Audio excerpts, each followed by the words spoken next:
시민의 눈높이에서 질문하고 한국 사회에 화두를 던지며 더 나은 내일을 만들어가는 뉴스 프리즘 시작합니다. 이번 주 뉴스 프리즘이 주목한 이슈 함께 보시겠습니다.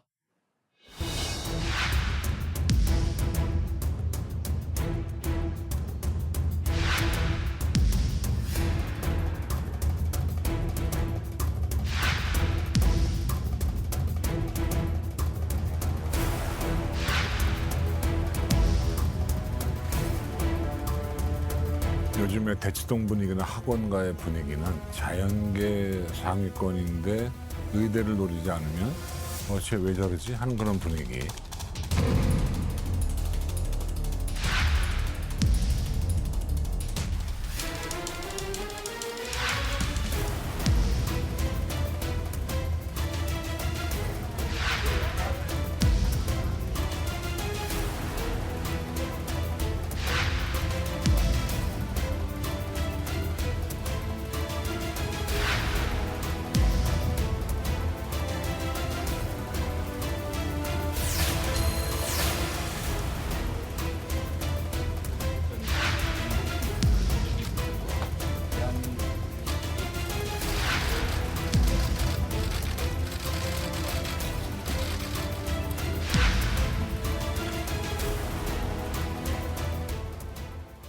올해 이른바 스카이 정시 합격자 가운데 30%는 등록을 포기한 것으로 나타났습니다. 대부분 의학학 계열로 빠져나간 것으로 분석되는데요. 오직 의대를 목표로 한 이른바 N수생도 갈수록 늘고 있습니다. 초등학생 대상 의대 입시반까지 등장했다는데요. 의대 열풍은 이렇게 갈수록 강해지는데 필수 의료 분야와 지방에선 전공의가 부족해 발을 동동 구르고 있습니다. 먼저 박상률 기자가 오로지 의대만 바라보는 쓸쓸한 실태를 살펴봤습니다. 스카이를 포기한다. 2023학년도 서울대와 연세대, 고려대 정시 합격자 가운데 3분의 1은 등록을 포기했습니다. 이른바 스카이에 합격했지만 등록하지 않은 사람이 1,343명. 특히 연세대와 고려대 자연계에선 무려 43%가 등록을 포기했습니다. 이들 대부분은 의치대로 빠져나갔을 것이란 분석입니다. 서울대가 연대, 고대, 이공계 전체 학생 중에 한 절반 정도가 지금 현재 등록을 포기하고 있는 상황을 받아들일 수 있는 어떤 구조가 아니다라는 거죠. 그럼 상당수 서영고 합격생들 중에서 이공계를 등록을 포기한 학생들은 의대라든지 뭐 약대라든지 치대, 수의대 쪽으로. 기업이 후원해 취업이 보장된 반도체 관련 학과조차 정원 채우기가 힘들었습니다. 올해 연세대, 고려대, 서강대, 한양대의 반도체학과 등록 포기율은 155%, 정시 모집 인원은 47명이었는데 다른 대학 등록을 이유로 떠난 학생이 73명이었습니다. 최초 합격자 전원은 물론 추가 합격자 중에서도 이탈자가 대거 나온 겁니다. 대학에 입학해도 의대 진학을 준비하는 반수생들이 넘쳐납니다. 요즘에 대치동 분위기나 학원가의 분위기는 자연계 상위권인데 의대를 노리지 않으면 쟤 왜 저러지 하는 그런 분위기. 그러니까 자연계 최상위권 애들은 의대에 가는 것이 거의 당연시되는 그런 분위기가 지금 형성돼 있습니다. 미래가 불투명한 월급쟁이에 비하면 의사만한 직업이 없다. 요즘 늦가기 수험생들 사이에서는 수능을 메디컬 고시라고 한다는데요. 의학 계열에 입학한 학생 가운데 26세 이상이 최근 4배 이상 늘었다고 합니다. 조직 생활에 적응을 못해서일까, 고소득이 간절해서일까, 개인의 선택을 평가하긴 어렵지만 바람직한 현상은 분명 아닙니다. 그 직업에 대한 불안정성이 커진 것 같아요. 직업 안정성이라는 면에서 많은 변화가 일어나고 있기 때문에 이런 것들은 우리 사회의 다양성이라던가 직업의 다양성, 이런 측면에서 바람직한 현상이 아니죠. 일부 학원에선 초등학생 대상 의대 입시반까지 등장했습니다. 꿈과 직업에 대한 개념조차 정립되지 않은 아이들이 이런 과정을 거쳐 과연 사회가 필요한 의사로 커나갈 수 있을지 의문입니다. 연합뉴스TV 박상률입니다. 의대엔 인재가 몰리고 의사협회는 지금도 의사가 많다는 주장을 펴는데 정작 소아과, 산부인과, 흉부외과 등 필수 핵심 진료과인 의사가 태부족입니다. 지방 사정은 더 심각한데요. 아무리 고액 연봉을 불러도 서울에서 먼 지역일수록 지원자를 구하기가 어려운 실정입니다. 차승은 기자가 보도합니다. 2023학년도 대학 입시 의대 평균 경쟁률은 410.5대 1. 수험생들의 의학계열 선호는 이렇게 심화하고 있지만 정작 현장에선 제때 치료를 못 받아 숨지는 환자가 속출하고 있습니다. 2019년엔 부산에서 5살 남자 어린이가, 지난해 7월엔 심지어 서울의 대형 병원 간호사가 수술할 의사가 없어 목숨을 잃었습니다. 전공의들이 피부과, 성형외과처럼 돈 많이 버는 특정 과목으로 쏠리며 흉부외과, 소아과처럼 필수 의료과엔 의사 부족 사태가 벌어지는 겁니다. 재작년 필수 의료 과목 대부분은 전공의 지원율 100%에 닿지 못했습니다. 특히 소아청소년과와 흉부외과는 각각 30%, 50%대까지 떨어졌는데요. 반면 인기 과목인 재활의학과와 피부과, 성형외과는 200%를 넘거나 또 그에 가까웠습니다. 현장에선 고소득과 삶의 여유를 원하는 경향이 커진 탓으로 해석합니다. 힘들고 어려운 일들이 많은데 그런 것들은 더더구나 피하려고 하는 경향들이 있는데 그 젊은 사람들한테 스트레스를 최소한으로 주기 위해서 많은 고민을 하고 있습니다. 지방으로 내려가면 더 심각합니다.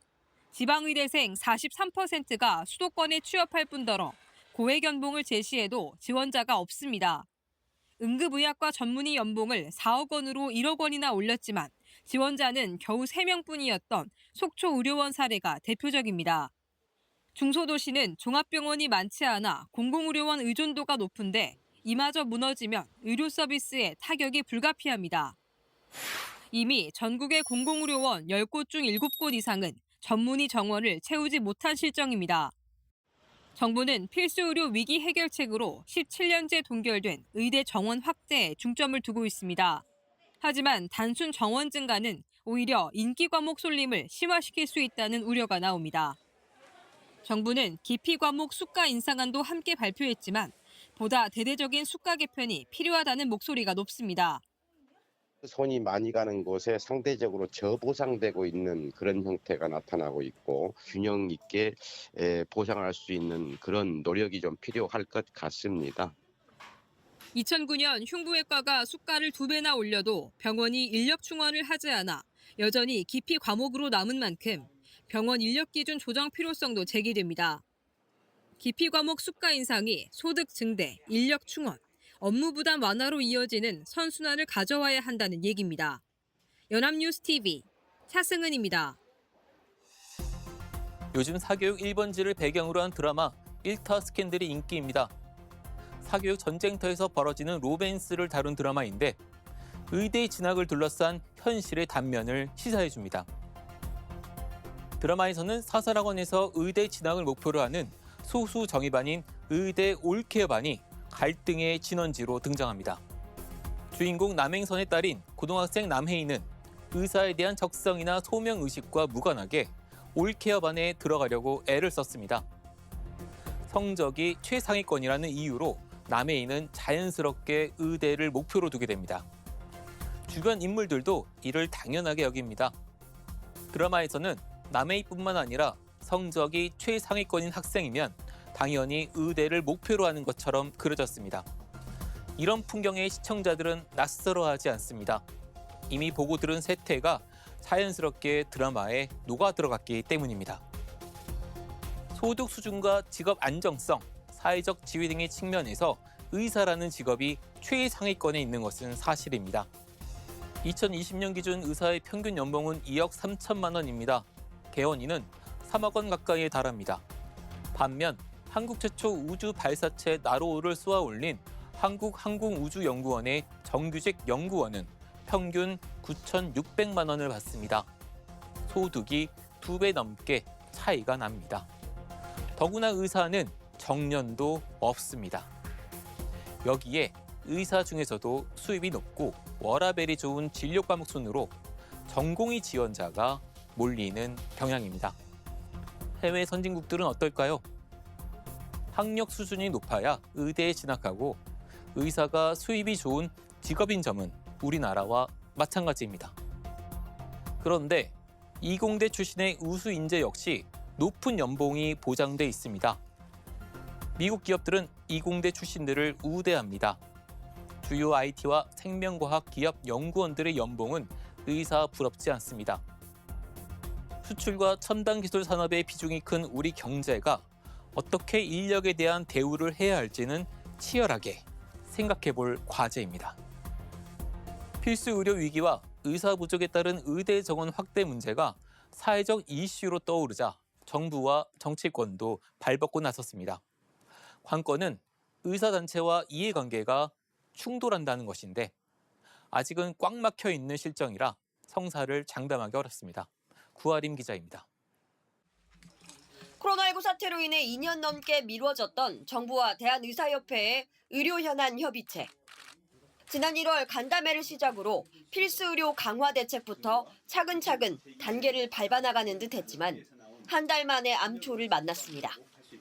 간호사 처우 개선을 골자로 하는 간호법 제정안과 의료인 면허 취소 기준을 규정한 의료법 개정안이 국회 본회의에 직회부되자 의협 등 의사단체가 이에 반발하며 협의 중단을 선언한 겁니다. 간호사를 의료에서 제외하라! 제외하라! 제외하라! 제외하라! 하지만 의사단체들의 반발에도 필수의료 위기가 현실화하자 정부뿐 아니라 정치권에서도 의대 정원 확대가 필요하다는 목소리는 연일 나오고 있습니다. 국민의힘은 지난달 보건복지부로부터 의대 정원 확대 계획을 보고받은 뒤 현 사태의 원인으로 의사들의 집단 이기주의를 꼽으며 강도 높게 비판했습니다. 근본적으로 의사들의 집단 이기주의 결과입니다. 그간 의사들이 수술에 수가를 높여달라고 주장을 하고 의대 정원 확대는 막아왔습니다. 그러면 실제 우리나라 의사 숫자는 어떨까? 교육부에 따르면 의대 정원은 2006년 이후 17년째 의학전문대학원을 포함해 40개교 3,058명으로 동결돼 있습니다. 이러다 보니 나날이 늘어나는 의료 서비스 수요에 비해 환자 한 명당 의사 수는 세계적 기준과 비교해봐도 적은 축입니다. 한국보건사회연구원 보고서에 따르면 한국인의 의료 이용량은 경제협력개발기구 OECD 38개 회원국 중 최상위 수준인데 임상 의사 수는 OECD 평균치에도 미달합니다. 의대 졸업생 수는 평균의 절반 수준이었습니다. 하지만 일반 의대 정원 확대나 군의학교, 공공의대 설립 등을 통한 의사 확충 노력은 번번이 수요자가 아닌 의사단체의 반발에 막혀 실패를 거듭해왔습니다. 필수의료가 위기를 맞은 지금도 상황은 마찬가지지만 특정과 쏠림 현상이나 지역 간 의료 서비스 격차처럼 대책이 시급한 문제가 산적한 상황. 정부는 의사협회와 다시금 원만한 논의를 이어가도록 노력하겠다고 하지만 의협을 협의체 테이블에 다시 앉히는 일부터 결코 쉽지만은 않은 게 현실입니다. 연합뉴스TV 구아림입니다. 2021년 지역 의과대학 정원의 40%를 지역 출신 고교 졸업생을 선발하는 의무 할당제 발표 뒤 초등학생을 대상으로 하는 의대 입시반까지 등장했습니다. 경제 성장이 둔화되고 미래에 대한 불확실성이 점점 더 커지는 사회적 상황을 반영해 의대 선호도가 높아진 것일까요? 고용정보원에서 발표한 2020년 한국직업정보보고서에서 평균 소득이 높은 직업 1위부터 10위 중 8위만 빼고 모두 의사가 차지했습니다. 직업으로서 의사에 대한 인기는 더욱 올라가고 의사 단체들은 의사 수가 부족하지 않다고 하는데 필수 의료과의 전공의 부족과 지방에서의 의사 구인난은 일상화됐습니다. 챗 GPT에 어떤 학생이 의대에 진학해야 하느냐고 물어봤습니다. 챗 GPT는 의대 진학을 선택할 때 고려해야 할 몇 가지 요소를 제시했는데요. 첫 번째는 의학에 대한 열정입니다. 의대가 길고 치열한 과정이라는 점 때문입니다. 두 번째는 의대 공부를 뒷받침할 과학과 수학 과목에서의 좋은 성적입니다. 세 번째는 환자들과 원활한 의사소통을 할 수 있는 기술입니다. 네 번째는 다른 사람에게 자상하고 공감할 수 있는 성격입니다. 다섯 번째는 의료 스트레스를 관리하고 평생 학습을 해야 하는 직업적 이해도입니다. 챗GPT의 대답이 정답이 아니더라도 축적된 수많은 데이터를 바탕으로 보편적인 답변을 한 것으로 볼 수 있는데요. 성적 수준에 따라 의사가 아니라 직업적 다양성을 선택해도 보상받을 수 있는 사회. 그리고 필수 의료 분야에서 소명감에 대한 인정뿐만 아니라 보상도 충분히 받을 수 있는 사회로 나아가길 기대해 봅니다. 이번 주 뉴스 프리즘은 여기까지입니다. 시청해주신 여러분 고맙습니다.